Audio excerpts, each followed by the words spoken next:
How do we prevent the next mass shooting before it happens?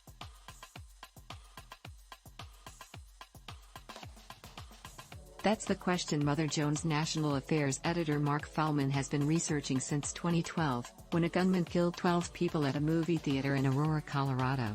Follman says the first step is recognizing the misconceptions we have about mass shootings, beginning with the notion that these That's not the case, he says. This is planned violence, he says.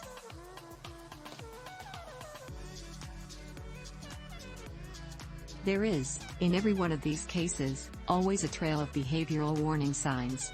What's more, Follman says, the role of mental health is also widely misunderstood. The general public views mass shooters as people who are totally crazy, insane. It fits with the idea of snapping, as if these people are totally detached from reality. In actuality, Follman says, there is a very rational thought process that goes into planning and carrying out mass shootings.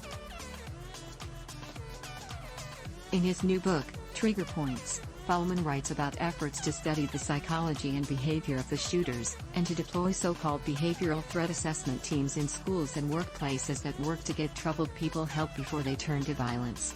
If we study these cases I think, conservatively, dozens of potential mass shootings have been stopped using this approach, perhaps even hundreds of them. On why he doesn't focus on gun regulation and background checks, that's a debate and a battle we've had for a long time in our country. I think that most people understand that making progress in that terrain has been really difficult.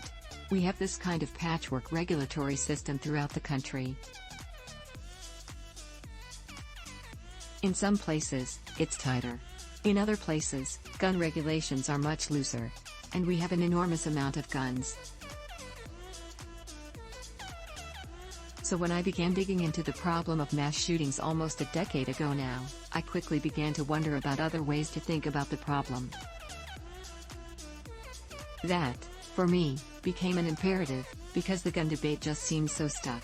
A lot of people feel very frustrated and resigned about the political debate we have over firearms in our country. And I have felt that, too, in my reporting work on this subject for a decade. But for me, the question really became, what more can we do to solve this problem? This can't be the only way at it. And I do think that there is potential to do a lot more work of this kind to help reduce this problem.